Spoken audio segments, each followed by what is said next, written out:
తెలంగాణ వాళ్ళ దిష్టి తాకిచ్చినందుకే నరదిష్టి అంట. తెలంగాణ వాళ్ళంటే మనమంటే నరదిష్టి పెట్టినందుకే అంటే కోనసీమ అంటే గోదావరి ఏరియా అంతా కొబ్బరి చెట్లకి మొండం లేకుండే. అంటే మా కళ్ళు ఇంత చెడ్డ కళ్ళు అని చెప్పి ఆయన చెప్పడం జరిగింది. నేను ఒకటే అడుగుతున్నాను, నువ్వేమో డిప్యూటీ సీఎం ఆంధ్ర, వచ్చి ఉండేదేమో రోజు హైదరాబాద్లో, ఇన్ని రోజులు బిజినెస్ చేసుకునేదేమో హైదరాబాద్. నిజంగా మాకు నరదిష్టి కానీ ఒకరు బాగుపడద్దు అనేది ఉండుంటే మీ ఆంధ్ర వాళ్ళు ఇక్కడ బిజినెస్ చేసుకోగలుగుతారా? ఇరిగేషన్ ప్రాజెక్ట్ చేసుకుంటున్నారు, కన్స్ట్రక్షన్లో మీరే ఉన్నారు. అయినా కానీ ఒక్క మాట వల్లనే మేము ఏమైనా అంటున్నామా?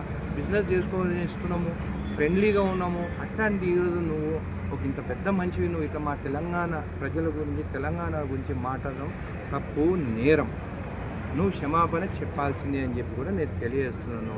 నువ్వు ఒక పెద్ద పవర్ స్టారు, నీ గురించి మనం మాట్లాడితే తప్పు అంటే అది మాత్రం కరెక్ట్ కాదు. తప్పు నువ్వు మాట్లాడినావు కాబట్టి తప్పు అని చెప్తున్నావు. నేను కూడా మీ ఫ్యానే.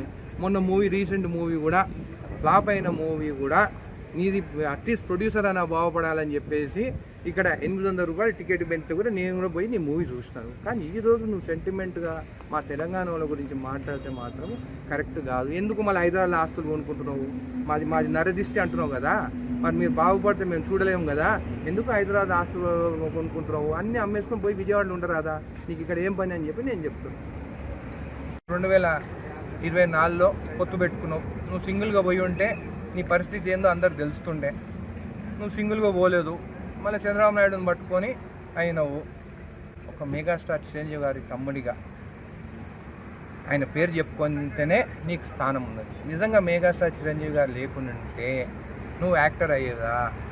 నువ్వు ఎప్పుడైతే మాట్లాడినావో తెలంగాణ వాళ్ళ గురించి మాది నరదిష్టి, మా కళ్ళు పడే గోదావరి అంతా నాశనం అయిపోయిందని చెప్పి మాట్లాడడం మాత్రం కరెక్ట్ కాదు. అట్లా మాట్లాడినప్పుడు నీకు కూడా చిత్తశుద్ధి ఉంటే నువ్వు హైదరాబాద్ ఆస్తులన్నీ అమ్ముకొని పోయి విజయవాడలో ఉండు. నీకు అంత ప్రేమ ఉంటే ఎందుకు హైదరాబాద్లో ఉంటున్నావు? అక్కడ నుండి 24 గంటలు సేవ చేయి.